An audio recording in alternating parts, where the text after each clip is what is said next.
Hello everyone, I'm BVG Hill, and welcome back once again to another episode of Mass Effect. You guessed it. Oh my goodness. Last time, we finished off Pharos, found out that Exogeny was basically using the colonists as Zoo's Hope to study a new species called Species 37, aka the Thorian, which is a plant-based organic life form that has the ability to control the minds of other organics rather effectively, and seemingly to create clones of them, capture them, and you can clone them. It can clone them indefinitely for protection purposes and create these weird, creepy zombie things that also protect it. But I don't really know how those are created. But anyways, we finished that off, we came back, and then that scene that I thought was missing from the first time you have Liara in your little chat group here actually happened last time, and I was just a dum-dum. So yeah, and now we're here, and I'm thinking this might end up being Talking Time 2, because it's after a major mission, and usually after major story missions. What are you doing, Presley? That is a very, very nifty skill. Would you like to share that with me? No? I mean, that's nifty as hell. How do you do that? Wow. Look at that, guys. There's another guy doing it, too. Look at him. Hey, you can't be standing in the galaxy map. What are you doing? What is going on? Was this levitation day on the Normandy? Well, I guess this guy's not really levitating. He's just being rebellious and standing up on the console. Look, this equipment cost millions of credits. Could you not? Oh my god. No respect. Yeah, you know. People, man. What's up, Kaden? What do you got to say, brother? I'm gonna try not to flirt with your ass again. To talk now, Commander. Sure. Of course. Have a seat. We've played it pretty close to the book so You didn't far, have a seat. but we're a long way from backup. We've got some tough calls to make. I'm just Right. saying, try to leave yourself a way out. I've seen what cutting corners can do, and I'd hate to have that happen to you, Shepard. Commander.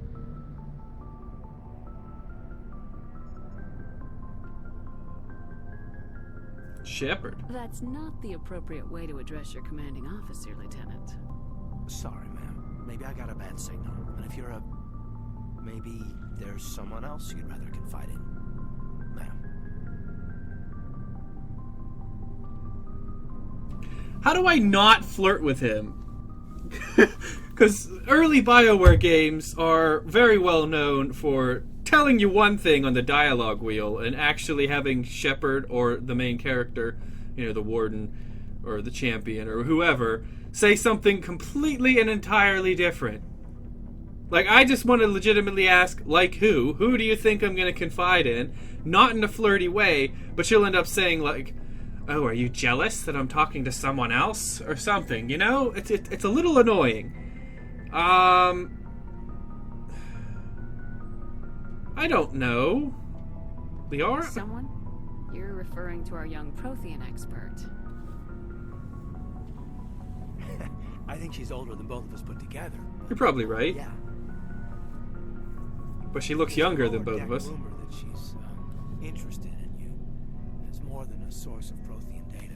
Ooh. She's a very interesting lady, to my tastes, but I never claimed to be big on alien culture.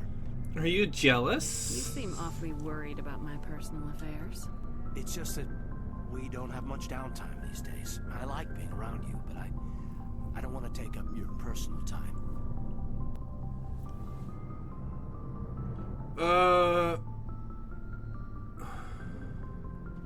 It's not like that, meaning it's not like that with Kaden, or it's not like that with Liara, or what?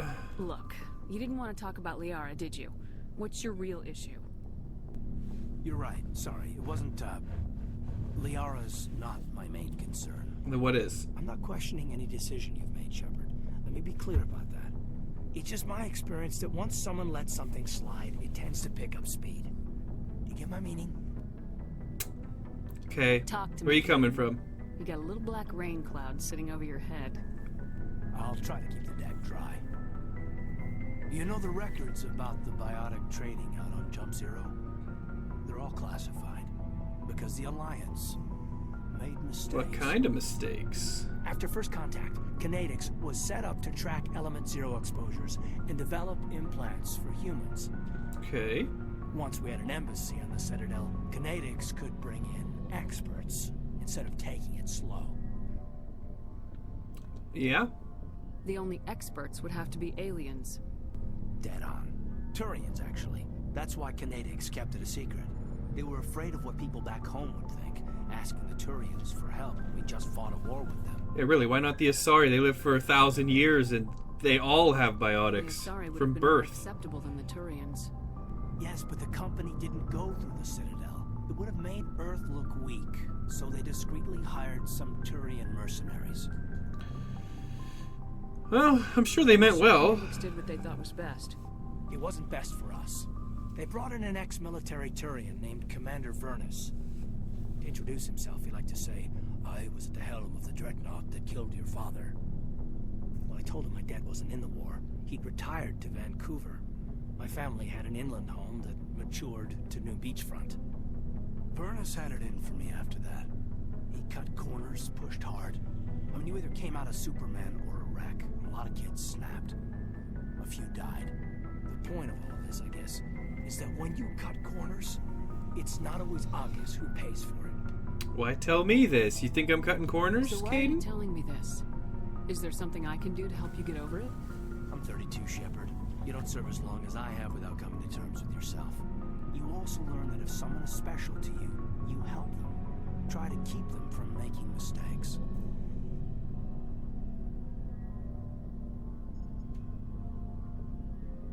Special? Don't be flirty. Special, huh?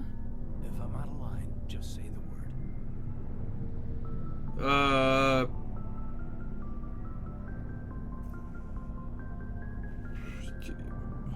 It just sounds so Sorry, mean. Kaden. This was just a battlefield thing.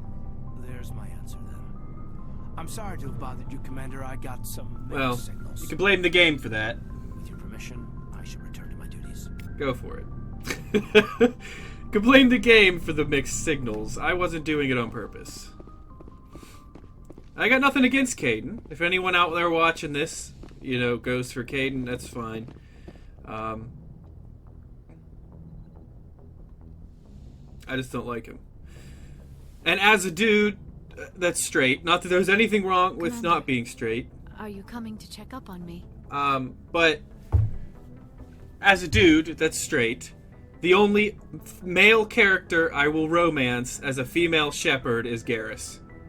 Period. Throughout the whole series. Period. Because Gareth is absolutely amazing. Just saying. I was You worried. look much better. How are you feeling?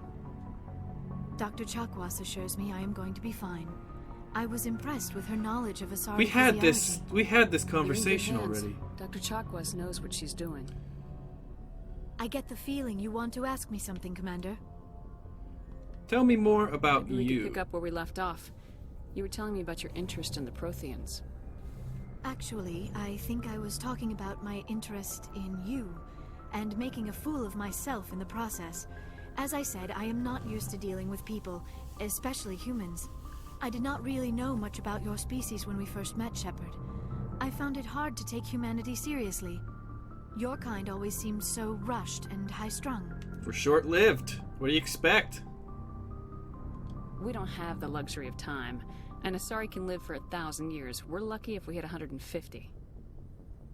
That is true. At first I thought that was a weakness of your species.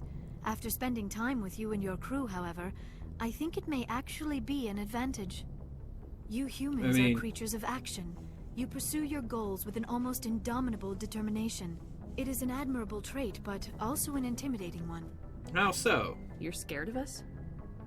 Unfortunately, the rest of the galaxy sees humanity as something of a bully. You run over anyone in your path to get what you want. Well, that's not how this It ship is is up to run. people like you to change their minds, Shepard.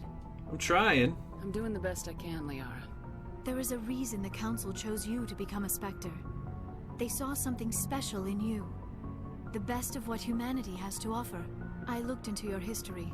I know what you did during the Blitz. It was a remarkable display of courage and heroism. Yeah, you could have just asked. You didn't need to go behind my back.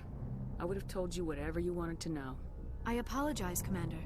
After our last conversation, I was afraid I would say something stupid again. Don't worry about I that. wanted to know more about you, to understand what made you into the woman you are. There is something compelling about you, Shepard. I want to believe Are that. you sure you're interested in me? Or is it my visions of the Protheans? I admit, your connection to the Protheans had something to do with my initial interest, but it has grown beyond that. You intrigue me, Shepard, but I was not sure if it was appropriate to act on my feelings. I thought there might it's already appropriate, be a all right. relationship between you and Lieutenant Alenko. It's not serious. You're female, Kaden's special, that's private. It's not serious. The Lieutenant and I are just friends. Nothing more. My mistake, then. I am not as adept at understanding human relationships as I thought. But what about us, Shepard? Is there a mutual attraction, or was I wrong about that too? Oh, you're right. No, you were right. There is something between us. I knew it, and I knew you felt it too. But does this not seem rather strange? Why do I feel so close to you? I don't know. We have only known each other a short time. Yeah, exactly. We are from two different species. We have almost nothing in common. This makes no sense. Doesn't have to make sense. Sometimes things are just the way that they These are. things never make sense. You They know? just happen and we get swept up in the storm. You make it sound so chaotic, so dangerous. That's what makes it great. That's why it's fun. I'll keep you safe. I am not looking for a protector. This is all a bit overwhelming. I am not used to this. You. I need some time. I understand. Take all the time you need, Liara. I'll be here. Thank you, Shepard. Let's just talk about something else for now. Well, these things I've already talked about, so I should go. peace out, Goodbye, Liara. Shepard. Have a good one. I feel like my voice, days after me no longer being sick, is still, like, not fully back to the way it's supposed to be. So, I feel like my voice is like a shitload deeper than it usually is. So prepare yourself for a deep voice. Oh yes. Prepare yourself. Alright, Rex. What's going on, brother? Jennifer, no, we already talked about those. Personal Why inquiry. did you become a mercenary? Lots of reasons. Yeah? Such as? Killing Such things. as, I needed to get out of our system. I needed to eat. I needed to survive. Why leave? Why not stay and help your people? I tried to help. That's why I had to leave. Not a big talker, are you? What happened? I was betrayed.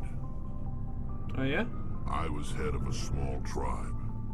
We were trying to restore order after the war, but the other tribes were against us.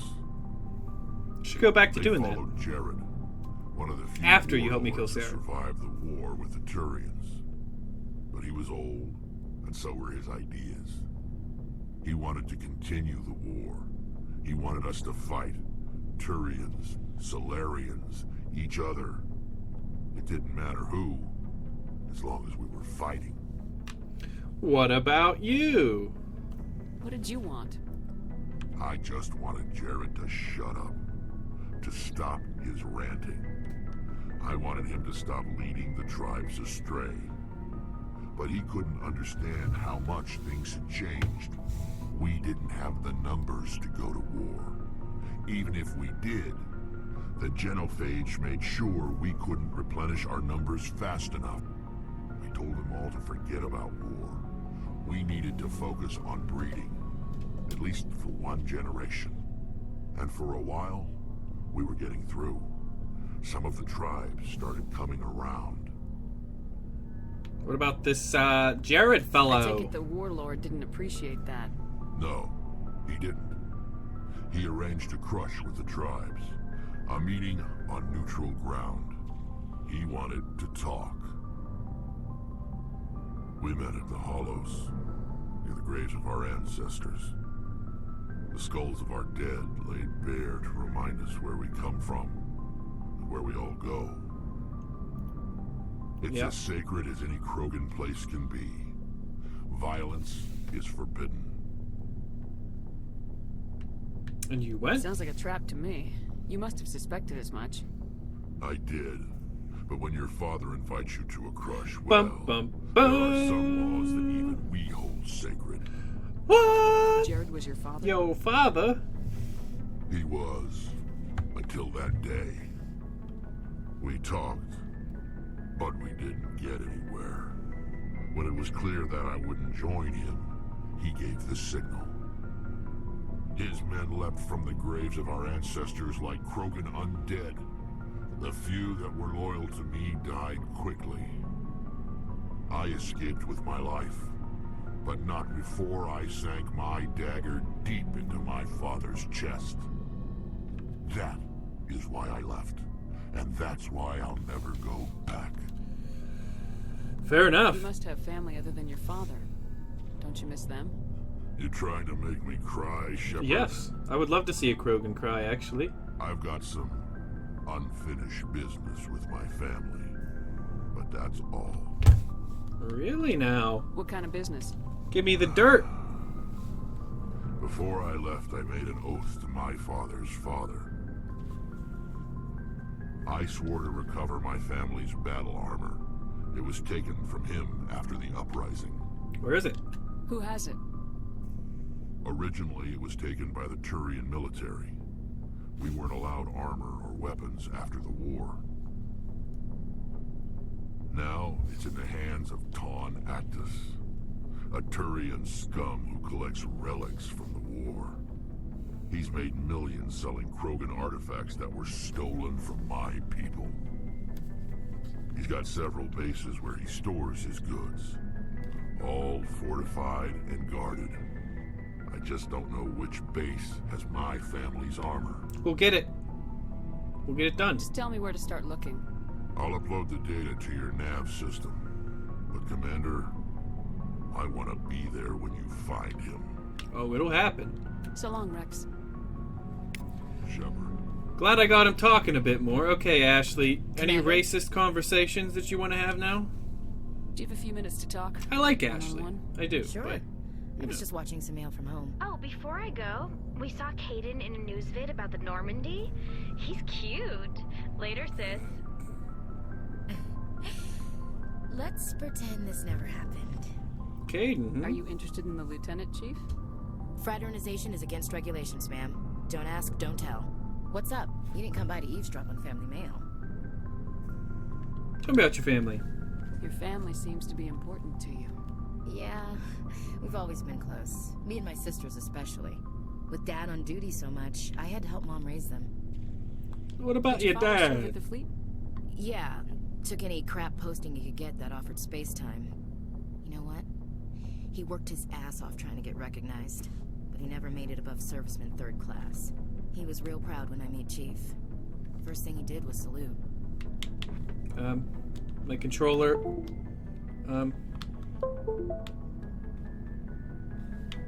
There we go. What about your mother? You haven't mentioned her. You must know what military wives are like. Strong because they have to be, able to raise kids while Dad's away on a 6-month cruise. She has a degree in planetary geology.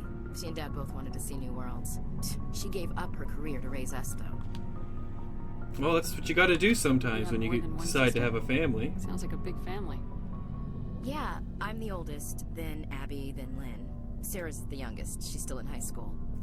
With 4 girls, Dad used to say he felt more outnumbered at home than on maneuvers. I can understand that. I couldn't imagine. Where did you grow up? All over. We transferred a half a dozen times before I finished grade school. You go where personnel command sends you, right? I guess that's why I'm so tight with my sisters. We'd have to leave all our friends every 2 or 3 years. Raised After them. helping raise them, your sisters still talk to you? Amazing. Things were tense between Sarah and me for a while. Then we bonded. Tell me about it. Sounds like a story. Feel like sharing? Sarah got herself a boyfriend who wanted to go faster than she did, Mike. I didn't think he was a bad kid, just pushy. Lynn would send me these worried vid mails, and I'd tell her to relax. Where were you when this was going on? I was on active duty. Sarah's graduating high school this year. This was only a couple of years back. They were on Amaterasu. At the time, I was assigned to Chernobog. Same cluster, but a dozen Hellway away. Close enough to talk regularly, too far to make it back in an emergency. I couldn't afford a fast packet flight. No means no. If he really liked her, he wouldn't be pushy. Yeah, of course. Truth. If he didn't ask at all, I'd wonder if he thought Sarah was ugly. Damned if you do, damned if you don't. Mike thought they'd go for a romantic walk in the woods, because he figured it was past time they did the deed. She levered Mike face first into a tree and left. Didn't have a scratch on her. Good thing Mom and Dad had us all learn some kind of self-defense. I took Always a good idea. and walked Sarah to school for a few days. Police. Why didn't you tell the police? She said it wouldn't solve the real problem, and she and Mike would both become household names. It was a small colony. I said it was her call to make, that we should let her do it her way. Mom was pretty pissed about that. You said all of your sisters learned self-defense? You have black Lynn belts? did pistol practice, but didn't like it. She's kind of nervous. Sarah took Aikido. Abby decided to learn the sword. She always was a little weird. Likes big skirts and tops you have to tie her into. They do great things to her figure, though. What about you? So, what did you learn? One of Dad's friends taught me Marine hand to hand. Hell yeah. You traveled all the way home to walk your sister to school. It was only a dozen light years, like a day's Only a dozen light years. My last day out, Mike was waiting for us. Sarah had told her friends, so everyone at school knew what he did. He wasn't happy. I wanted to snap him in half, but Sarah gave me this look, this let me handle it, I need to do this alone look. She kept her cool, God bless her, as he screamed in her face. She just let him vent. Then he tried to punch her. I swear, she just flowed around him. Next thing I knew, he's face down on the sidewalk, and there's blood everywhere. Nice. That's unbelievable. Good for her. Sarah must be as good as you. Better. I'm more or less a straight-up puncher. When he swung, she wasn't there anymore, and he fell. She helped him stop the bleeding and had me call an ambulance. She told the paramedics he fell. Fair enough. Before they took him to the hospital, Mike touched Sarah's arm. I thought he was going to end up on the ground again. But he hung his head, whispered, "I'm sorry," and started crying. We were doing so good with the The no Williams house phone ringing. Bunch, Commander. But there it is. We'll do things when we're ready. Not before, not after. Cool. Interesting Your story. sister's something else. But you didn't mention your father at all. Was he on deployment? Dad always wanted to serve in space, but he wanted us Stupid to have real phone. ground under our feet. He'd say, Good space is grief. beautiful, but you can't raise a family there. I cannot rest from travel. I will drink life to the lees. All times I've enjoyed greatly, have suffered greatly, both with those that loved me and alone. Beautiful. For always roaming with a hungry heart, much have I seen and Sheesh. known. Now my cell Cities phone's of going men crazy. And manners, climates, councils, governments. You read poetry. I never thought I'd hear you reciting poetry. Just because I can drill you between the eyes at 100 meters doesn't mean I can't like sensitive stuff. I didn't say Just that. don't spread it around. Just don't spread Ulysses was my dad's favorite poem. Every time he shipped out, he recorded me reading it. He had a dozen versions when he retired. It's a good piece. Does he still like It's a it? good piece.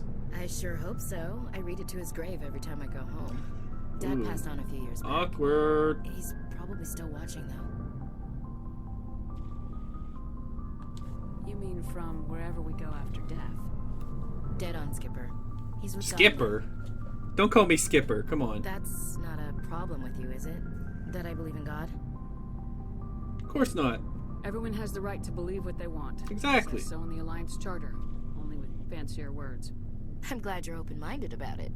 I've met a few people who are really weirded out by my faith. Because I work in space, I can't believe in a higher power? Jeez. Hello, have you people looked out the window? How can you look at this galaxy and not believe in something? I should get back to my duties. Didn't mean to take up so much of your time. It's all good. Dismissed. I mean, you did talk my ear off for like 10 minutes. I don't know if I'm gonna have enough time in this episode for all this talkie now. Gareth. Commander, good to see you. You've been with C-Sec a while. Have you seen much action? Well, not as much as you, but yeah, I've seen some interesting things. Anything I specific? bet you have. Anything in particular that stands out? I remember this Solarian geneticist I was sent to investigate. That case was a bit disturbing. Hmm? Yeah? What happened? Why were you investigating him? I was tasked with tracking black market trade on the Citadel. Most of it harmless, nothing I needed to pursue. But during the course of my investigation, I noticed an increase in the trade of body parts, organs mostly. We usually get a few of those, but not the numbers I was seeing. We weren't sure if there was a new black market lab or if some freak was harvesting organs from citizens. You've seen this before on the Citadel? It's unfortunate. Every so often, some lab sells unwanted parts through the black market, but they're not as bad as the psychos. I remember this one L-Corps diplomat we caught in my first year on the job. He was hacking people up and selling their organs. Had to station in a bit. How does an L-Corps do that? But this case wasn't that clear-cut. Turns out there was more going on than we first realized. 'Cause I don't think that they have So how did you opposable figure out what thumbs, was do they? happening? How do they hold We like a got knife to sample cut people up? and DNA tests. The weird thing was, the match led us to a Turian who was still alive and was very convinced he'd never lost his liver. After a bit of digging, I discovered this Turian worked briefly for Dr. Salion, the geneticist. Yeah? So I went to his lab hoping to find evidence of cloned organ development, but there was nothing. No Solarian hearts, no Turian livers, not one Krogan testicle. Krogan testicles, huh? You're kidding, right? Why would anyone want Krogan testicles? Some Krogan believe that testicle transplants can increase their virility, counteract the effects of the genophage. That kind of It makes doesn't sense. work, but that doesn't stop them from buying. They'll pay up to 10,000 credits each. That's 40,000 for a full set. That means that they have 4 testicles. Somebody's making a killing out there. What'd you do about the geneticist? I brought in some of his employees for interrogation to see if I could get them to talk. 4 testicles. While I was interviewing one of them, I came across something suspicious. Interviewing, You huh? mean threatening. Was that really necessary? Yes, it was. Maybe, maybe not. Either way, it paid off. One of my detainees started bleeding profusely during the interview. We offered to patch him up and he got frantic, freaked out. I ordered a full exam to find out what was going on. Our medics found incisions all over his body, some of them fresh. That was our big break. These people weren't just Dr. Salion's employees. They were test tubes. Walking, living test tubes.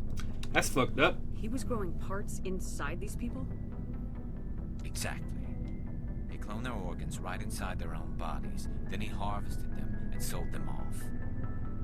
Most of the victims were poor. He'd pay them each a small percentage of the sales, but only if the organs were good. Sometimes an organ wouldn't grow properly, so he'd just leave it in them. Most of them were a mess, but only on the inside, hidden so nobody could see it. Ugh. Bastard. I hope he got what he deserved. That's the worst part. We never caught him. What? Why not? What the hell happened? He ran, blew his lab, grabbed some of his employees, and headed for the nearest space dock. By the time I found out, his ship was already leaving. He threatened to kill his hostages if we tried to stop him. Just let him... Like, why would you just But let you him went go? after him anyway, right? I ordered Citadel Defense to shoot him down, but C-Sec headquarters countermanded my order. Of course they did. They were worried about the hostages, worried about civilian casualties if the ship was destroyed so close to the Citadel. I mean, that's I told a them good those point, though. hostages were dead anyway. We just used them to make more organs. But they wouldn't listen. I see. Well, you can't get them all. No, but letting him get away like that. That's a good point. All they had to do was disable that ship, stop him from running. Maybe the hostages die, maybe they don't, but at least we stopped the bastard responsible for it all. It's a tough choice. I suppose I can see both sides. But what's done is done. I suppose. Can't waste too much time worrying about it now. Just wish I could have stopped him. That's all. I gotta go. Commander. Oh boy. Don't have much time. Actually, we're already over time, but we still have to talk to Tally, so...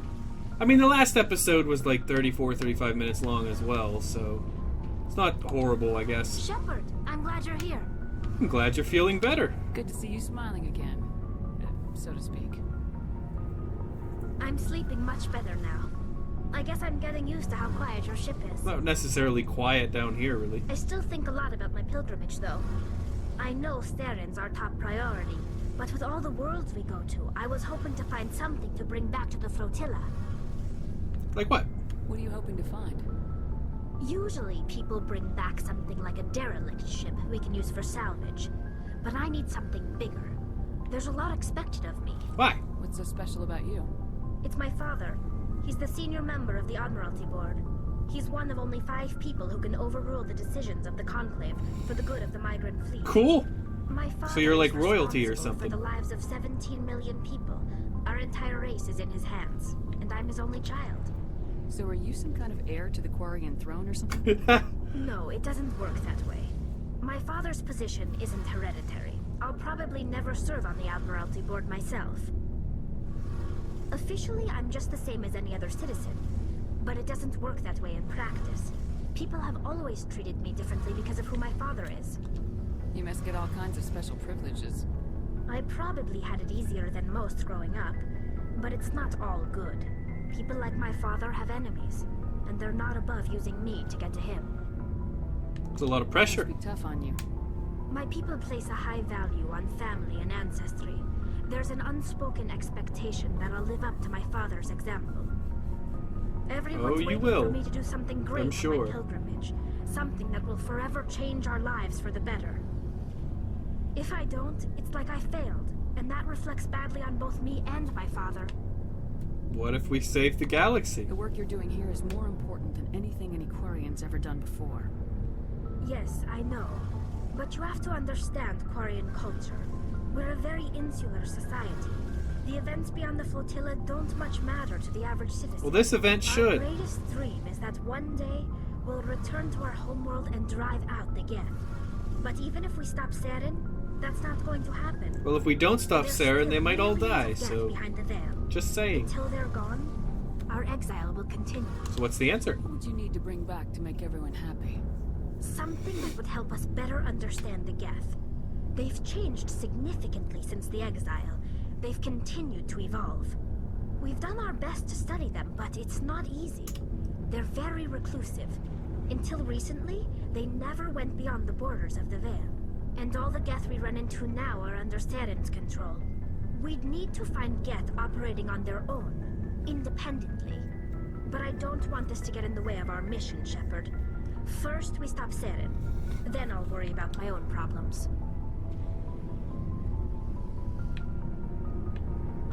What was your father like? It wasn't easy growing up as the daughter of one of the Admiralty. Even before he joined the board, he was a prominent figure. People looked to him for leadership. He had to set an example, and he expected the same of his daughter. Plus, he was pretty strict, a military man through and through. He never allowed me to settle for anything less than excellence. As a kid, I sometimes felt like he was pushing me too hard. But now I'm old enough to appreciate what he taught me.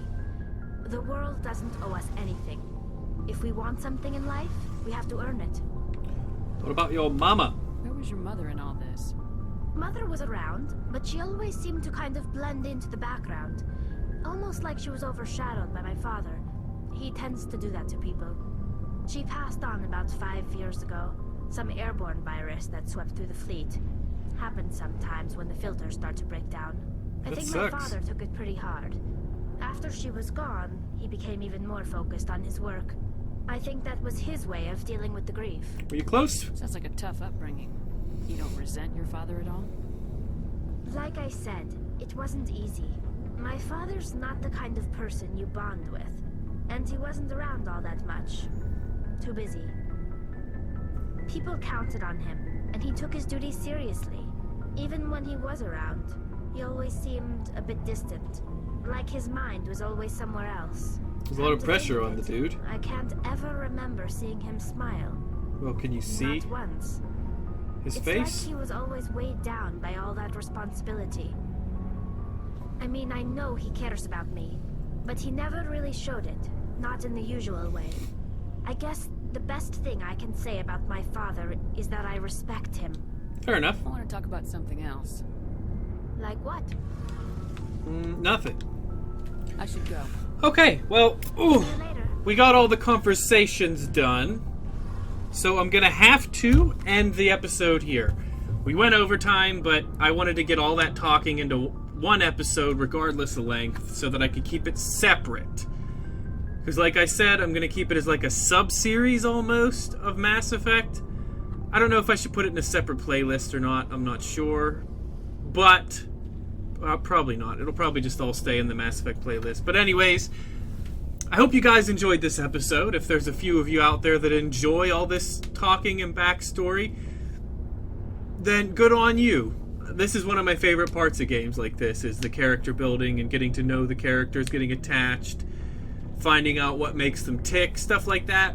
So, if you did enjoy it, make sure to hit that like button down below. If you really enjoyed it, make sure to hit that subscribe button also down below to get more content from this guy. And feel free to leave me a comment, letting me know what you thought, what you liked, what you didn't like, and any suggestions for games that you would like to see me play in the future. And last but most certainly not least, if this video just blew your mind, then most definitely be sure to share this video with your friends, your family, your loved ones, random people you meet on the street or the internet, whatever floats your boat. And I will see all of you in the next one. See you later.